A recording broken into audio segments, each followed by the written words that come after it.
আসসালামু আলাইকুম প্রিয় বিনিয়োগকারী ভাই বোনেরা, আশা করি সকলে ভালো আছেন। আজকের মার্কেটে কিন্তু প্রায় 3.5% কিন্তু ইন্ডেক্স নেগেটিভ হলো। অ্যাডভান্স 171টি, ডিক্লাইন 150টি, আনচেঞ্জ হয়েছে 63টি।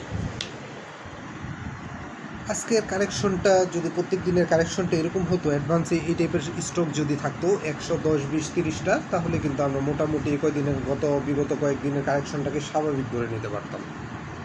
যাই হোক, এখন যে পজিশনে আছে এই মুহূর্তে নতুন করে স্টকে এন্ট্রি এবং অ্যাভারেজ করার কোনো সুযোগ নাই। আপনারা অপেক্ষা করেন, যখন ইন্ডেক্সটা দিন পজিটিভ হবে, অন্তত 2 দিন পজিটিভ হবে, সেক্ষেত্রে আপনারা বিভিন্ন স্টকে এন্ট্রি অ্যাভারেজ করার চিন্তাভাবনা করবেন। তবে এই মুহূর্তে বাজারে কিন্তু ভালো একটা নিউজের দরকার ছিল, তাহলে কিন্তু বাজারটা ঘুরে দাঁড়াতো। আর যারা নতুন সতেছেন তারা পেজটিকে অবশ্যই ফলো দিবেন, ভালো লাগলে লাইক করবেন, শেয়ার করবেন। তবে আজকের যে মার্কেটের অবস্থা, সেটা কিন্তু মনে হয়েছিল শেষবেলা হয়তো পজিটিভ হতে পারে, কিন্তু দিন শেষে কিন্তু নেগেটিভ। আর ক্যান্ডেলটা কিন্তু একেবারেই ভালো না। অ্যাডভান্স আমরা দেখতে পাচ্ছি Magna milk, Familytex, CNATex, GQ, ball pen, ফেকডিল, গোল্ড, এগুলা কিন্তু আছে। Crown cement, Emerald oil, Mithun knit, যাই হোক, এগুলো কোনো বিষয় না। ভালো স্টকের ভালো করতে হবে। ডিক্লাইনে আছে কিন্তু আমরা দেখতে পাচ্ছি শার্প ইন্ডাস্ট্রিজ, তারপরে ফাইন্যান্সের স্টক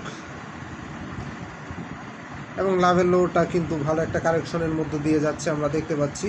আসলে ইন্ডেক্স পজিটিভ হওয়ার আগ পর্যন্ত কিন্তু আমাদের সর্বোচ্চ সতর্কতা অবলম্বন করতে হবে। আর এই মুহূর্তে যদি ভালো কোনো পজিটিভ নিউজ আসে, তাহলে সেক্ষেত্রে কিন্তু বাজারটা ঘুরে যাবে। বর্তমান যে অবস্থা, ইন্ডেক্স মুভারটা দেখবো আমরা। ইন্ডেক্স মুভারে কে আছে? Beximco pharma, crown cement, Al Baraka bank, south east bank.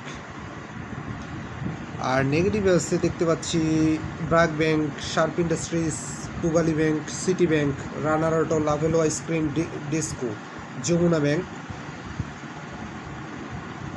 BRAC bank কিন্তু আমরা দেখতে পাচ্ছি প্রায় 4.5 পয়েন্ট কিন্তু নেগেটিভ করে রাখছে। আর ব্রাক ব্যাংক যেহেতু এগুলো ফান্ডামেন্টাল এবং পেড অফ ক্যাপিটাল অনেক, সেক্ষেত্রে এগুলো যদি নেগেটিভে থাকে, সেক্ষেত্রে কিন্তু ইন্ডেক্সের উপরে ভালো একটা প্রভাব পড়ে। আর একটা কথা কি, এই মার্কেটে সাহসী লোকের প্রয়োজন ছিল আসলে একটা যুদ্ধ জয়ের জন্য। যেমন সাহসী বিচক্ষণ সেনাপতির দরকার, তেমনি কিন্তু মার্কেটের ক্ষেত্রেও কিন্তু একজন বিচক্ষণ সাহসী লোকের দরকার ছিল, যে যার সিদ্ধান্তে, যার নেতৃত্বে মার্কেটটা অনেক দূর যেতে পারত। দেখেন, দুর্বল মেন্টালিটির মানুষ দিয়ে কিন্তু মার্কেট অনেক দূর একেবারে টেনে নিয়ে যাওয়ার সাহস আসলে তাদের হয় না। তবে এই মুহূর্তে বিনিয়োগকারী ভাই বোনদের যেটা বলবো, এই মুহূর্তে কোনো স্টকে আপনারা এই মুহূর্তে অ্যাভারেজ করবেন না, এবং নতুন করে কোনো স্টকে কিন্তু এন্ট্রি নেওয়া যাবে না। পুঁজিবাজার ধৈর্যের মার্কেট। অবশ্যই শেয়ার বাজারে কিন্তু আপনাকে ধৈর্য দেখাতে হবে। এখানে তাড়াহুড়ো করে আপনি যদি স্টক বাই করেন, সেক্ষেত্রে আপনার লুজার হওয়ার পসিবিলিটি অনেকাংশে বেড়ে যাবে। অবশ্যই আপনাকে ধৈর্য ধরতে হবে, ধৈর্য সহকারে বাই সেল করতে হবে, আর কাঙ্ক্ষিত সময়ের জন্য আপনাকে অপেক্ষা করতে হবে। খুব বেশি ছোটাছুটি করা যাবে না, যেহেতু মার্কেট এখনও একটা নেগেটিভ ট্রেন্ডের মধ্যে আছে। আপনাকে সময় নিয়ে ধৈর্য সহকারে, প্রয়োজনে আপনি মার্কেট দেখা থেকে বিরত থাকতে পারেন। যদি আপনার স্টকটা যদি কারেকশনের দিকে যেতে থাকে, সেক্ষেত্রে আপনি প্রয়োজনে মার্কেট দেখা থেকে বিরত থাকতে পারেন। তবে এই মুহূর্তে নতুন করে এন্ট্রি বা অ্যাভারেজ করার কোনো সুযোগ নাই। ধৈর্য ধরুন। আশা করি বাজারে এই মুহূর্তে সবচেয়ে বেশি যেটা প্রয়োজন ছিল, হেভিওয়েট কোনো ব্যক্তির কোনো আসলে বাজার নিয়ে পজিটিভ কথাবার্তা বা কোনো পজিটিভ নিউজের উপরে, যেহেতু আমাদের বাজারটা কিন্তু একটা নিউজ কেন্দ্রিক বাজার, সেক্ষেত্রে পজিটিভ কোনো নিউজ আসলে কিন্তু সাথে সাথে কিন্তু মার্কেটটা ঘুরে যাবে।